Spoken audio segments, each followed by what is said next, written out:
She thought it would be just another ordinary flight. Her eyes tracing clouds outside the window, headphones in, notebook on her lap.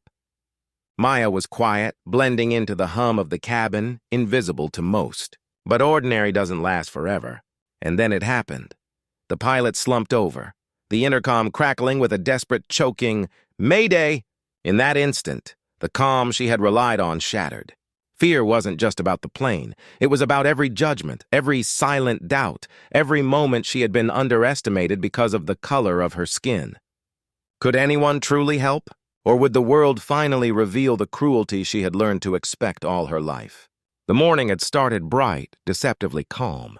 Maya had flown dozens of times, a quiet passenger lost in music and sketches. The hum of engines, the polite chatter of passengers, the clink of coffee cups, it all seemed ordinary. But beneath the routine, a tremor of unease lingered, subtle and insistent, warning her that the world could change in an instant. And it did. It began with whispers, a flicker of suspicion, glances tiny but sharp that pierced her like ice. Maya felt it immediately, the invisible weight of prejudice pressing down. The world didn't just see her as Maya. It saw her skin first, her presence second. Then came the pilot's collapse. Chaos erupted.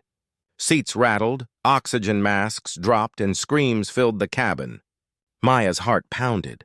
But it wasn't only fear for the plane. It was the same fear she had carried every day, the fear that her voice, her action, might not matter here either. She tried to alert a flight attendant, but hesitation rippled around her. Some passengers recoiled, their eyes full of doubt, questioning silently, why her? The intercom crackled again. "Mayday, mayday!" Time fractured. Maya realized she had to act.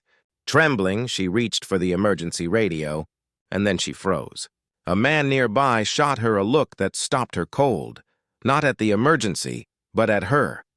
In that split second, the harsh truth landed. In this moment, her authority was measured not by competence, but by the color of her skin. The plane shuddered violently. Oxygen masks dangled like grim pendulums of mortality. Panic collided with prejudice. Maya tried to relay instructions, her voice rising above the roar. But hesitation and doubt clung to every motion she made.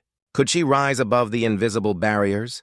Could she save lives despite the judgment weighing down on her? A passenger muttered under his breath, questioning her competence, her right to act. The doubt stung sharper than turbulence. Every second counted, lives teetered on the edge, and still, the shadow of bias pressed down, heavier than gravity. Fear and anger collided inside her. She had to push through. She had no choice. Her hands gripped the radio, heart hammering, knuckles white. "We need to stabilize the plane," she commanded, voice trembling but resolute. The cabin lurched violently. A child cried. Passengers froze, unsure who to trust. Every glance she met was doubt, suspicion, and fear. But Maya pushed through, slicing through the chaos with clarity, issuing commands and moving with decisive intent. Slowly, the hesitation began to lift. People followed. The plane's tilt steadied, and then the turning point. The engines roared back to life. Controls stabilized. Maya had done it. Lives were safe. But even in triumph, the lingering weight of unspoken prejudice remained. She had saved them. She had acted with courage, with skill, and with humanity. And yet the shadow of doubt, bias, and silent judgment still followed her.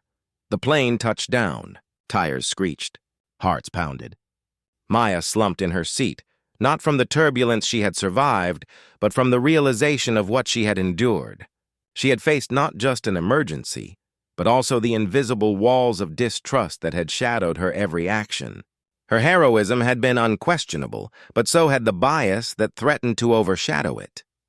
Passengers disembarked. Some offered hesitant smiles. Some avoided her gaze entirely. Maya understood the cruel truth. Fear was universal. But judgment had been personal, relentless, invisible, and undeniable. She had acted with courage, but the world had scrutinized her through the lens of prejudice.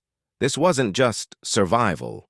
It was a mirror, a reflection of a world that still judges, that still doubts, that still measures a person not by ability or bravery, but by skin color. Maya had illuminated what true courage looks like under pressure.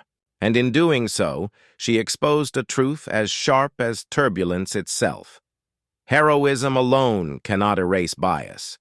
Stepping off the plane, into sunlight, into safety, Maya carried more than relief. She carried the weight of unspoken stories, of invisible battles, of quiet discrimination faced in every act of courage. And she asked herself, and all of us, one burning question. How many more lives must confront doubt before we truly see each other? The flight was over. The storm had passed. But the turbulence, prejudice, suspicion, judgment remained.